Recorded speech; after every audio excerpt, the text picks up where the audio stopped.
Sánchez ha subido muchísimo más los impuestos a los que fingía proteger y además de subir los impuestos los ha empobrecido utilizando probablemente uno de los mecanismos más injustos que existen. Este gobierno dice que ha reducido la deuda, pero los intereses de la deuda casi se han duplicado, lo cual muestra que la deuda emitida no se ha reducido. Pagamos muchísimo más que una enorme cantidad de los países de la Unión Europea y eso es siempre un factor problemático.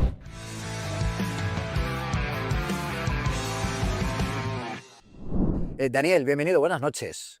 Muy buenas noches, ¿cómo estás? Aquí te tengo leído que pagamos impuestos de primera potencia, de país muy rico, pero que no recibimos los servicios acorde con esos impuestos que pagamos.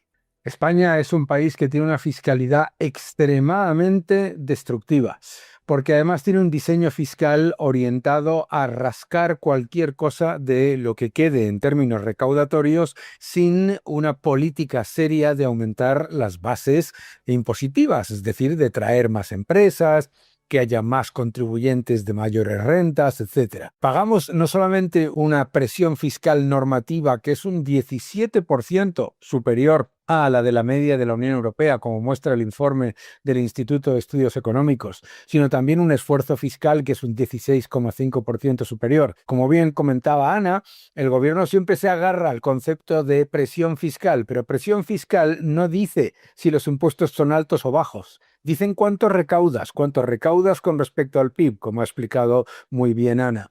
Pero ¿qué es lo que ocurre? Cuando tienes, como pasa con España, mucho más paro, empresas mucho más pequeñas y más economía sumergida que las economías con las que se compara, entonces es normal que los ingresos sean ligeramente inferiores, tampoco mucho, con respecto al Producto Interior Bruto, y entonces no significa que paguemos poco, sino que los contribuyentes pagamos muchísimo, de hecho, mucho más en inversión, en cotizaciones sociales, en todo lo que tiene que ver con impuestos al trabajo y impuestos al consumo, pagamos muchísimo más que una enorme cantidad de los países de la Unión Europea. Y eso es siempre un factor problemático.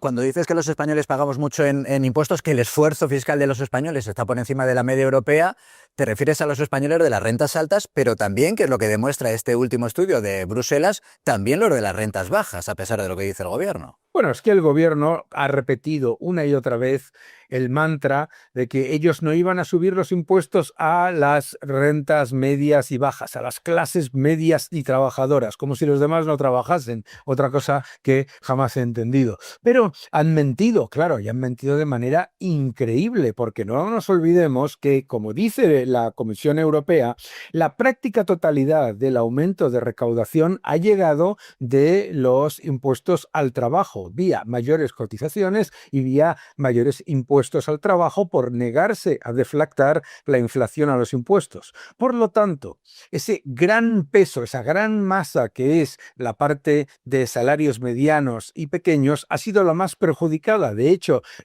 un salario mediano en España paga muchos más impuestos, muchísimos más impuestos con Sánchez, y además de pagar muchos más impuestos, siempre tenemos que recordar que los servicios públicos no son mejores, que las infraestructuras son un desastre, que se ha ido esa enorme cantidad de recaudación a regar de dinero a todo tipo de entes clientelares y gasto político que luego, lo que no ha hecho, ha sido mejorar la vida de los ciudadanos. Es decir, Sánchez ha subido muchísimo más los impuestos a los que fingía proteger y además de subir los impuestos los ha empobrecido utilizando probablemente uno de los mecanismos más injustos que existen, que es el de lo que se llama la progresividad en frío, que significa que como sube la inflación, tu poder adquisitivo baja, pero además tu cantidad de impuestos sube muchísimo más. En España, los contribuyentes, las clases medias, pagan muchos más impuestos, son más pobres con Sánchez y además lo que ha utilizado ha sido toda esa recaudación absolutamente ingente para hacer cero consolidación presupuestaria real. Toda la reducción del déficit viene del crecimiento del Producto Interior Bruto nominal. Y esto es importante explicárselo a la gente. Las ratios que utiliza toda la Unión Europea y el gobierno también, son con respecto al Producto Interior Bruto nominal. ¿Qué es nominal? Incluyendo la inflación. Por eso el denominador se infla más y parece como que la presión fiscal no ha aumentado tanto, cuando ha aumentado mucho más. Parece que la ratio de deuda o la ratio de déficit baja relativamente, pero en realidad no deja de ser un subterfugio. En realidad estás perdiendo por el numerador más impuestos y por el denominador más inflación.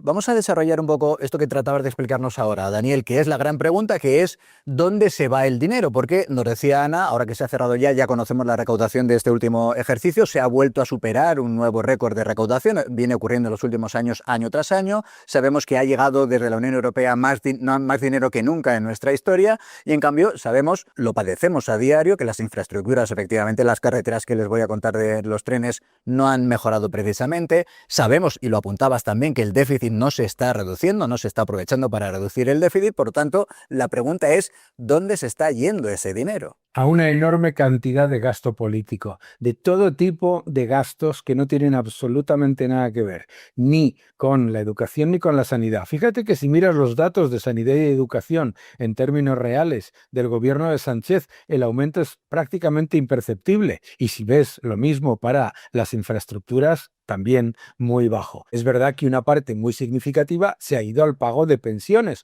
pero tampoco podemos olvidar que ha multiplicado por 4 la deuda de la seguridad social. Es decir, no es que haya hecho el sistema de pensiones más sostenible, sino más insostenible. ¿Por dónde se va una cantidad brutal de dinero? En gasto, que lo estamos viendo todas las semanas, que se va a partidas completamente ridículas y muy difíciles de monitorizar. Pero no nos podemos olvidar, por ejemplo, que este gobierno gasta más de 5.000 millones anuales en Agenda 2030. Gasta más de 5.000 millones anuales en todo lo que tiene que ver con lo que llaman la transición ecológica, que no tiene que ver en nada con la energía. Gastan de manera absolutamente desproporcionada, aparte de privilegios fiscales a Cataluña y aparte de un reguero de gasto completamente descontrolado. Es verdad que las pensiones es una parte muy importante y creciente, eso nadie lo niega, pero cuando miramos el resto de partidas, lo que vemos es que aparte de las pensiones y los intereses de la deuda, este gobierno dice que ha reducido la deuda, pero los intereses de la deuda casi se han duplicado, lo cual muestra que la deuda emitida no se ha reducido. Pensiones e intereses de la deuda se comen una gran parte. Pero otra gran parte, que es que no es nada desdeñable y que supera los 100 y pico mil millones en los últimos años, viene de toda una cantidad de partidas que no tienen absolutamente nada que ver con eso que llaman el estado del bienestar. En realidad lo que ha hecho el gobierno de Sánchez es utilizar la recaudación para el bienestar de su estado, que es otra cosa completamente distinta. De cómo cambia el orden, efectivamente. A veces cambia mucho, el orden de los factores.